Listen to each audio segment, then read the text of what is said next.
शासनकाल में मादक द्रव्यों पर लगने वाले कर का क्या नाम था? ए पंडारी, बी शायर, सी कलाली, डी ओवरी। तो इसका राइट आंसर है सी कलाली। मराठा शासनकाल में जमींदारों से लिए जाने वाला वार्षिक टकोली के नाम से जाना जाता था।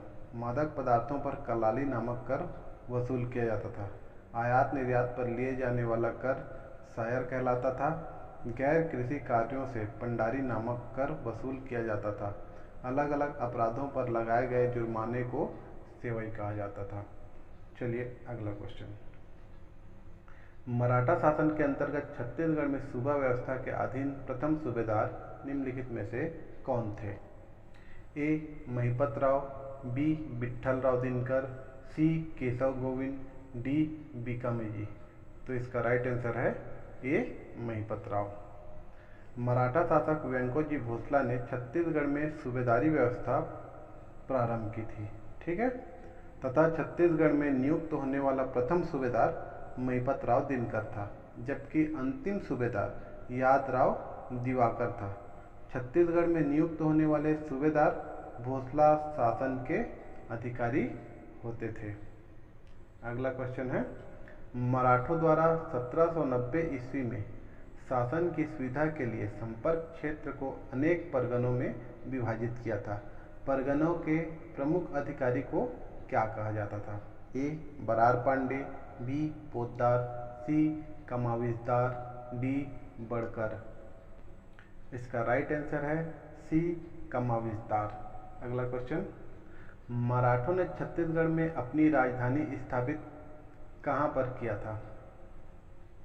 ए रायपुर में, बी रतनपुर में, सी खैरागढ़ में, डी रायगढ़ में। तो इसका राइट आंसर है दोस्तों बी रतनपुर में। अगला क्वेश्चन, किस मराठा शासन ने छत्तीसगढ़ में सती प्रथा उन्मूलन हेतु वर्ष 1831 में आदेश पारित किया था? ए वेंकाजी भोसले, बी रघुजी तृतीय, सी बिंबाजी भोसले, डी अप्पा साहब। इसका राइट आंसर है बी रघुजी तृतीय। रघुजी तृतीय ने छत्तीसगढ़ में सती प्रथा उन्मूलन हेतु 1831 में आदेश पारित किया था। अगला क्वेश्चन है, किसने रतनपुर के स्थान पर रायपुर को राजधानी बनाई थी? A captain Agnew, B captain Edmund, C mister Thomson, D colonel Arcot. तो इसका राइट आंसर है ए कैप्टन एग्न्यू। ब्रिटिश संरक्षण काल के दौरान नियुक्त दूसरे अधीक्षक कैटमन एग्न्यू ने रतनपुर से स्थानांतरित कर रायपुर को छत्तीसगढ़ की राजधानी बना दिया था, ठीक है। इसके अलावा उन्होंने शासन प्रशासन में अन्य महत्वपूर्ण सुधार भी किए थे। चलिए अगला क्वेश्चन, निम्न में से किस यूरोपीय यात्री ने मराठा शासनकाल में छत्तीसगढ़ क्षेत्र में भ्रमण किया था? ए इलियट, बी रसबुरक, सी कोलबुरक और डी एग्न्यू। तो इसका राइट आंसर है डी एग्न्यू।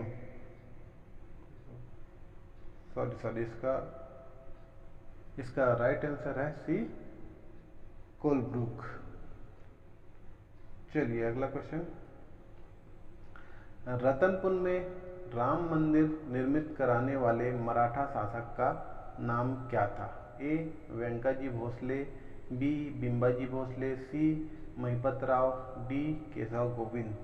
इसका राइट आंसर है दोस्तों बी बिंबाजी भोसले। छत्तीसगढ़ में नियुक्त प्रथम मराठा शासक बिंबाजी भोसले ने रतनपुर की पहाड़ी पर राम टेकरी मंदिर का निर्माण कराया तथा बिंबाजी ने ही छत्तीसगढ़ में विजयदशमी के अवसर पर स्वर्णपट बांटने की परंपरा प्रारंभ की।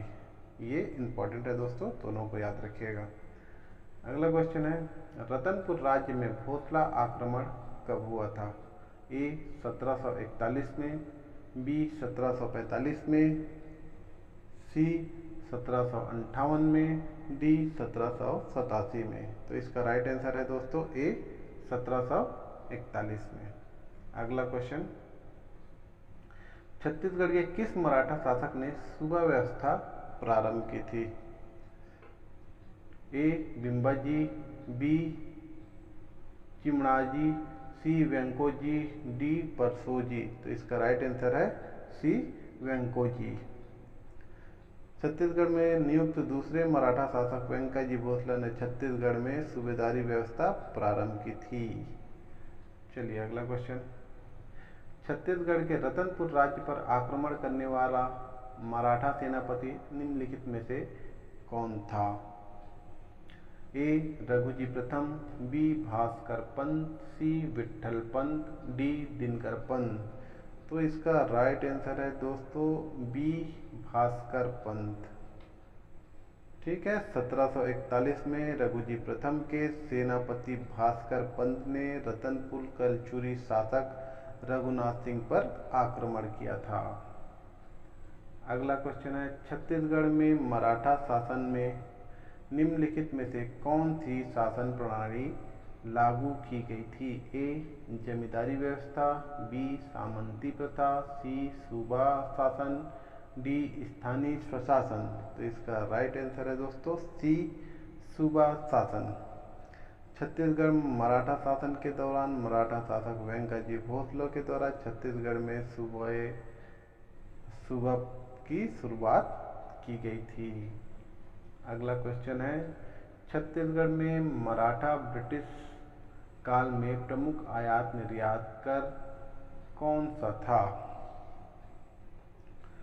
ठीक है दोस्तों, तो ए सेवई, बी सायर, सी कलाली, डी ओरी। तो इसका राइट आंसर है बी। अगला क्वेश्चन है, छत्तीसगढ़ में मराठा प्रशासन में परगने का प्रमुख अधिकारी कौन था? ए कमाविजदार, बी पोतदार, सी सिरस्तादार और डी ताहुलदार। तो इसका राइट आंसर है दोस्तों ए कमाविजदार। छत्तीसगढ़ में मराठा प्रशासन में परगने का जो प्रमुख अधिकारी होता था वो था कमाविजदार। चलिए अगला क्वेश्चन, छत्तीसगढ़ राज्य का प्रथम मराठा शासक कौन था? ए भास्कर पंत, बी वेंकोजी, सी बिम्बाजी, डी महिपत राव। तो इसका राइट आंसर है दोस्तों सी बिम्बाजी।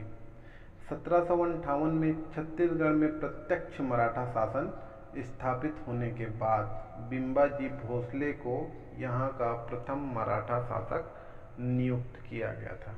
ठीक है, अगला क्वेश्चन है, छत्तीसगढ़ में मराठा राज के पुनर्स्थापना का कालखंड कौन सा था? ए 1835 से 1855, बी 1830 से 1854, सी 1825 से 1835 और डी 1820 से 1830। तो इसका राइट आंसर है दोस्तों 1830 से 1854। रघुजी तृतीय के अल्पवयस्क होने के कारण 1818 से लेकर 1830 तक ब्रिटिश शासन मराठों के प्रतिनिधि के रूप में शासन करता रहा। ठीक है, रघुजी तृतीय के वयस्क हो जाने के पश्चात 1830 से लेके 1854 तक इस क्षेत्र में मराठा शासन की पुनर्स्थापना हुई। ठीक है, अगला क्वेश्चन, छत्तीसगढ़ में मराठों ने 2 तालुका बनाए थे, निम्न में से वो कौन था? ए तरेंगा एवं रतनपुर, बी तरेंगा एवं लोरमी, सी लोरमी एवं रतनपुर और डी लोरमी एवं खुज्जी। तो इसका राइट आंसर है दोस्तों बी तरेंगा एवं लोरमी। तो छत्तीसगढ़ में तालुकदारी व्यवस्था मराठा शासन की देन थी। इस व्यवस्था के अंतर्गत कृषि क्षेत्र को किसी निश्चित अवधि के लिए किसी व्यक्ति को पट्टे पर दे दिया जाता था। अवधि समाप्त होने के पश्चात पट्टे का या तो नवीनीकरण कर दिया जाता था या किसी नए व्यक्ति को दे दिया जाता था, है ना। रायपुर के तरेंगा एवं मुंगेली के लोरमी में यह व्यवस्था प्रारंभ थी। ठीक है, तालुका व्यवस्था प्रारंभ थी। चलिए अगला क्वेश्चन, छत्तीसगढ़ में भूमि व्यवस्था के क्षेत्र में मराठों ने कौन सी नई प्रथा को आरंभ किया था? ए परगना पद्धति, बी खालसा क्षेत्र, सी तालुकदारी क्षेत्र, डी जमींदारी क्षेत्र। तो मराठों ने भूमि व्यवस्था के क्षेत्र में सी तालुकदारी प्रथा का आरंभ किया था। ठीक है दोस्तों, तो इसका राइट आंसर है सी तालुकदारी क्षेत्र। ठीक है, छत्तीसगढ़ में भूमि व्यवस्था के क्षेत्र में मराठों ने तालुकदारी व्यवस्था की शुरुआत की। यह रायपुर के तरंगा एवं मुंगेली के लोरमी में लागू की थी। ठीक है।